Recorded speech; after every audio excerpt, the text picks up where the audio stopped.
네, 반갑습니다. 4월 9일 수요일 마감 시황입니다. 결국 2300포인트도 붕괴가 됐네요. 네. 이러면은 2200포인트 정도 수준까지 또 열어놓고 봐야 될 것 같은데, 자, 문제는 이제 이 관세에 대한 리스크가 어디가 끝이냐, 이것을 모르겠다는 이야기죠. 자, 그래서 추가적인 하락이 계속적으로 진행될 수도 있는 위기감이 있기 때문에 사실 투자자들이 투자를 굉장히 꺼리는 그런 형태가 좀 되고 있는 상황인 것 같습니다. 환율도 지금 1,500원에 육박하고 있죠. 1,480원을 훌쩍 넘어서면서 굉장히 강한 상승세를 보여주고 있습니다. 지금 현재로서는 아래쪽에서부터 치고 올라오는 그런 형태의 느낌들이기 때문에 외국인의 이런 대량 매도와 함께 환율이 계속적으로 크게 올라가는 형태입니다. 물론 눈으로 보기에는 뭐 몇 프로 안 올랐다, 몇 원 안 올랐다 할 수 있겠습니다만 이게 상당히 큰 폭의 상승이라고 좀 보셔야 돼요. 그래서 1,480원 이상이라는 이 환율은 굉장히 좀 충격을 줄 수 있는 내용이죠.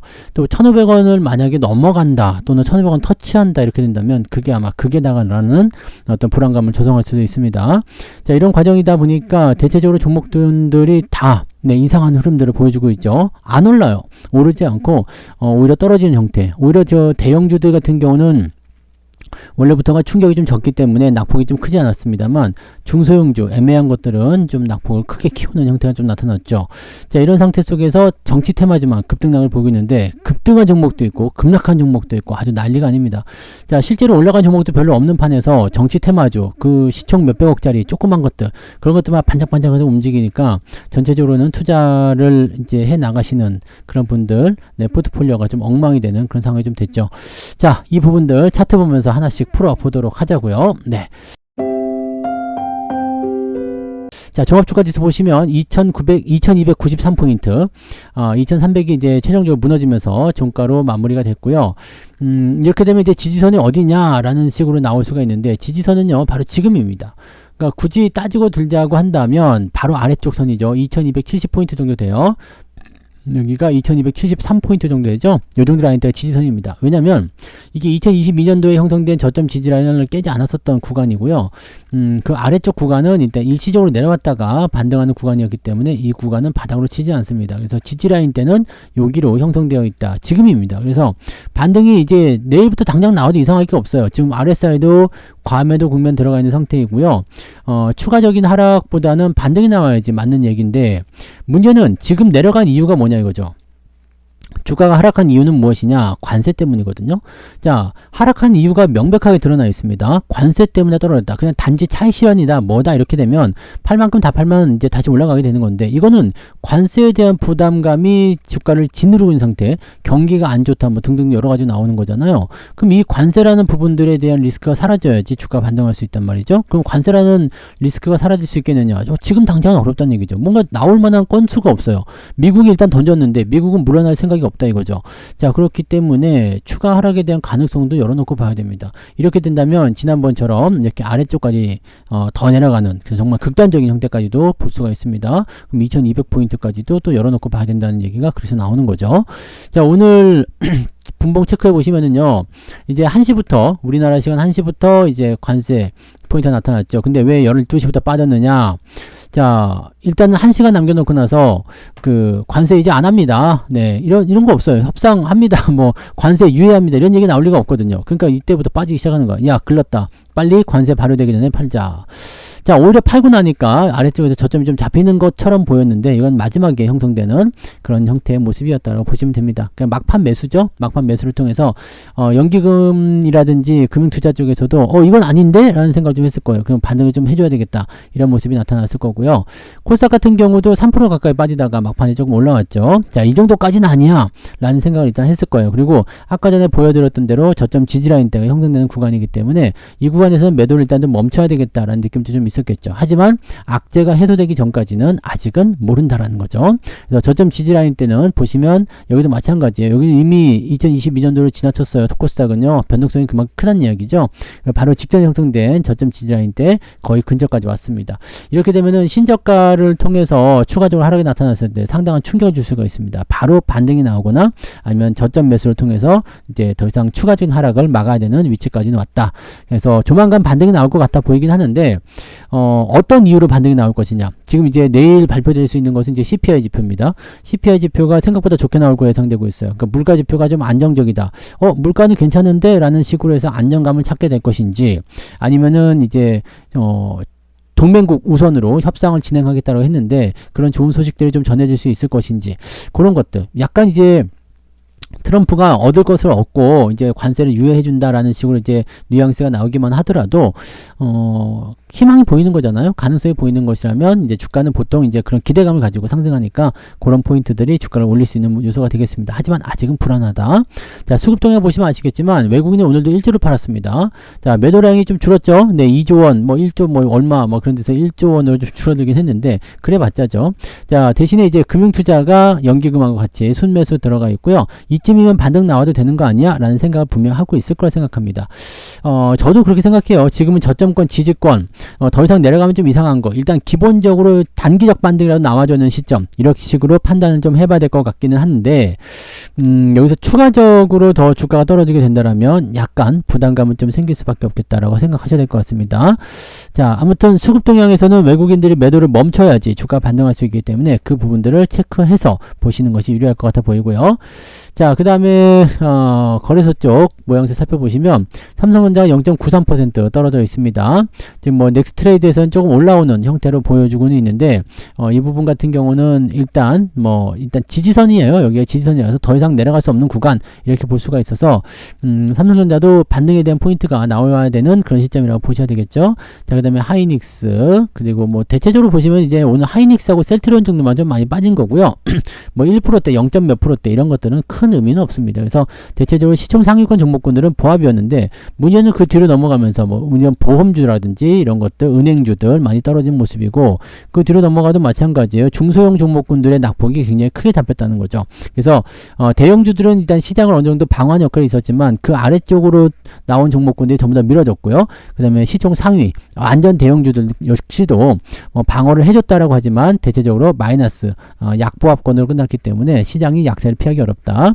자, 코스닥 같은 경우도 마찬가지죠. 시총 상위가 다 무너졌어요. 그리고 간간히 플러스가 있긴 합니다만 마이너스가 훨씬 많이 보이고 낙폭 크기도 굉장히 큽니다. 그러다 보니까 오늘 굉장히 재미없는 형태가 되어버렸다라고 보셔야 되겠죠. 그래서 양 시장 모두 뭐 시총 상위가 조금씩 버티는 형태로 가긴 했습니다만 특별하게 좀 주목해 볼 만한 내용은 아니었다고 보시면 되겠습니다. 요거는 등락 현황 보시면 바로 나오는데요. 자, 코스피 쪽 살펴보시면 147개 상승에 762개 하락입니다. 그러니까 146개 중에서 오르면 얼마나 올랐겠습니까? 그죠? 자, 코스닥 같은 경우는 319개 상승에 1342개 하락입니다. 그러니까 오늘 다 합쳐가지고, 네, 어떻게 되는 거예요? 네, 한 500개가 채 안 되죠? 네, 450개 정도, 460개 정도 상승한 거고, 나머지는 다 빠진 겁니다. 그래서 오늘은 2100개 정도 종목이 하락했다. 와, 진짜 무지막지합니다. 그죠? 매일매일 이렇게 떨어지니까 이제는 뭐 안 떨어지면 이상할 것 같은 그런 느낌? 네, 군대에서 왜 그 한번 얼차를 받고 막 계속 그러잖아요. 근데 어느 날은 얼차를 받지 않고 그냥 편안하게 밤이 지나가는 것 같아요. 그럼 뭔가 좀 이상하고 막 그 밤에 불려나는 거 빵빠레라고 그러잖아요. 밤에 한번 이걸 기압을 받고 잠을 자야 되는데 어느 날 잘 재워주는 거야. 이거 좀 불안한데 갖고 오히려 잠을 더 잘 못 자는, 네, 그런 거랑 비슷한 거죠. 이거 뭐라 그래요? 이걸 PTSD라고 합니까? 네. 자, 주가가 안 떨어지니까 좀 이상해. 막 그런 느낌들 있다고 보실 수 있겠어요. 근데 주가가 반등은 해야 되겠죠, 일단은. 자, 보시면 카티스, MI큐브 솔루션, 대동스틸, 더 ENM, 동양철관, 링크드, 상지건설, 벡트 뭐 등등등 해가지고 상하관 종목들 대부분이 시총이 작고 그 다음에 정치 테마주에 엮여 있다라는 것을 참고하셔야 됩니다. 이런 것들 여러분들 네, 너무 좋아하시는 건 아니겠죠? 네. 자, 그 다음에 9% 이상 상승한 종목은 지금 70개 정도 있는데 ETF가 거의 대부분이에요. 그래서 오늘은 제 생각에는 안 그래도 정치 테마주들이 많이 있기 때문에 한 20개 조금 남짓하게 한 30개? 네, 그 정도까지는 오늘 상승하지 않았을까 생각해 보는데, 네, 상승 종목의 숫자가 많지는 않습니다. 자, 상승 포인트는 2.2%. 근데 실질적으로는 한 1% 남짓하게 나왔을 것 같아요. 왜냐면 ETF가 매우 많이 있다라는 거죠. 그래서 종목들로만 치게 되면은 한 1% 남짓한 정도 수익 상승률일 것이다 보여지고요. 하락률 같은 경우도 마찬가지예요. 반대되는 정치 테마주들은 급락세를 보이고 있습니다. 계속적으로 이제 떨어진 형태고 또 차익선도 나오고 있기도 하고요. 자, 그런 부분이고요. 9% 이상 하락한 종목이 무지하게 많네요. 네, 78개. ETF의 숫자는 상승 종목보다 더 적어요. 그러니까 오늘은 종목들이 많이 빠진 거죠. 그럼 이거는 한 60개 정도는 오늘 하락했다고 볼 수 있기 때문에 낙폭이 좀 클 것 같아요. 5.42. 그러면 한 마이너스 3% 이상은 무조건 나왔다는 얘기죠. 마이너스 3.5, 3% 정도 나왔을 거다 판단되고요. 저의 계좌도 오늘은 네, 많이 깨지진 않았습니다. 왜냐면 저는 대형주가 주력으로 들어가 있기 때문에 아주 많이 깨진 건 아닙니다만 그래도 마이너스 1% 넘어가는 것 같아요. 아까 아침에도 1%가 조금 될까 말까 그랬었는데 지금은 1% 넘어간 것 같습니다. 마이너스 한 1.5 정도 예상해 봐야 될 것 같은데요. 네, 그 정도 또 빠졌다. 어제도 빠졌는데 오늘도 빠지고 네, 지랄이야. 네, 욕 한 번씩 해줘야 될 것 같은 느낌이죠. 자, 매매 동향 보도록 하겠습니다. 자, 기관 쪽 살펴보시면 하이닉스 매수는 좀 들어왔어요. 그리고 LG엔솔루션 요즘에 2차전지가 그래도 그나마 나은 것 같아요. 네, 그 다음에 현대중공업, 하나에어로스페이스 뭐 등등등으로 이제 매수가 들어왔는데 매수량은 어느 정도 들어왔어요. 이거 다 금융투자일 거라 생각하시면 됩니다. 왜냐면 얘네들이 반등을 노리고 들어왔을 거다 판단되거든요. 자, 그 다음에 금융투자를 비롯해서 다른 놈들도 다 같이 팔았기 때문에 삼성전자에 대한 매도가 굉장히 컸고요. 셀트리온, 카카오, 삼성전기 등등등으로 매도가 나와 있습니다. 외국인들 같은 경우는 ABL바이오, 순매수, 삼천당제약, 산일전기, 포스코, 퓨처엠 등등으로 매수가 들어가 있는데 특별하게 네, 주력해볼 만한 종목은 없어 보이죠. 하이닉스 순매도 2,800억에 삼성전자 순매도 1,400억. 삼성전자가 아침까지만 하더라도 순매수였는데 바뀌었어요. 그래서 지금 현재 시점에서는 매도가 마지막에 더 늘어났다 이렇게 보시면 되겠습니다. 이렇게 되면은 주가 하락에 대한 포지션이 조금 더 나타날 수도 있다고 생각할 수 있기 때문에 조금은 애매합니다. 거기다 하나오션, 하나에어로스페이스, 조선주 쪽, 그 다음에 바이오 쪽 이런 쪽으로 시총 상위를 위주로 한 그런 매도가 외국인 쪽에서 계속 나타났다. 외국인들은 이제 내일 만기일이기 때문에 뭐 자기들의 포지션을 어떻게 정리할지 모르겠습니다만 일단 현재 시점에서는 주가가 올라가는 쪽을 별로 달가워하지 않는 것 같습니다. 하지만 내일 만기일 정리가 좀 되고 나면 주가 반등하는 모습이 나타나지 않을까. 거기다가 이제 CPI 지표 같이 더해지게 되면 좀 더 나아지지 않을까라는 생각은 좀 해볼 수 있겠습니다. 좀 지켜봐야 될 것 같아요. 어쨌든 지금 현재 시점에서는 매수를 무리하게 나서지 마시고 시장이 반등하는 것 충분히 지켜본 다음에 그리고 나서 대응하시는 것이 조금 더 유리할 거라고 판단하시면 되겠습니다. 자, 그리고 한 가지 팁을 더 드린다라면 변동성이 작은 대형주들을 공략하시게 되면 조금 더 네, 유연한 대처가 가능하실 것이다 라고 판단되니까 그 부분도 같이 체크해 주시면 되겠습니다. 그래서 오늘은 여기까지 이야기하도록 하고요. 힘 좀 내셔야 되겠죠. 네, 맛있는 거 드시고 힘내시고 내일 아침 시황에서 더 좋은 소식을 한번 찾아뵙도록 하겠습니다. 모두 파이팅 하시고요. 좋은 밤 되시기 바랍니다. 고맙습니다.